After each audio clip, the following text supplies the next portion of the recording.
Exodus 2. A man from the Levi tribe married a woman from the same tribe, and she later had a baby boy.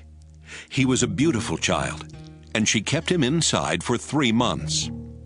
But when she could no longer keep him hidden, she made a basket out of reeds and covered it with tar. She put him in the basket and placed it in the tall grass along the edge of the Nile River. The baby's older sister stood off at a distance to see what would happen to him. About that time, one of the king's daughters came down to take a bath in the river, while her servant women walked along the riverbank. She saw the basket in the tall grass and sent one of the young women to pull it out of the water. When the king's daughter opened the basket, she saw the baby and felt sorry for him because he was crying. She said, "This must be one of the Hebrew babies." At once, the baby's older sister came up and asked, "Do you want me to get a Hebrew woman to take care of the baby for you?" "Yes," the king's daughter answered. So the girl brought the baby's mother, and the king's daughter told her, "Take care of this child, and I will pay you." The baby's mother carried him home and took care of him, and when he was old enough, she took him to the king's daughter who adopted him. She named him Moses because she said, "I pulled him out of the water." After Moses had grown up, he went out to where his own people were hard at work, and he saw an Egyptian beating one of them.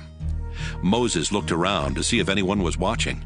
Then he killed the Egyptian and hid his body in the sand. When Moses went out the next day, he saw 2 Hebrews fighting. So he went to the man who had started the fight and asked, "Why are you beating up one of your own people?" The man answered, "Who put you in charge of us and made you our judge? Are you planning to kill me, just as you killed that Egyptian?" This frightened Moses because he was sure that people must have found out what had happened. When the king heard what Moses had done, the king wanted to kill him, but Moses escaped and went to the land of Midian. One day, Moses was sitting there by a well when the 7 daughters of Jethro, the priest of Midian, came up to water their father's sheep and goats. Some shepherds tried to chase them away, but Moses came to their rescue and watered their animals.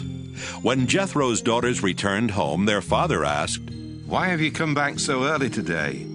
They answered, "An Egyptian rescued us from the shepherds, and he even watered our sheep and goats."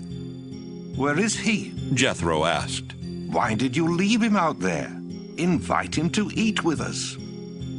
Moses agreed to stay on with Jethro, who later let his daughter Zipporah marry Moses. And when she had a son, Moses said, "I will name him Gershom, since I'm a foreigner in this country." After the death of the king of Egypt, the Israelites still complained because they were forced to be slaves. They cried out for help, and God heard their loud cries. He did not forget the promise he had made to Abraham, Isaac, and Jacob, and because he knew what was happening to his people, he felt sorry for them.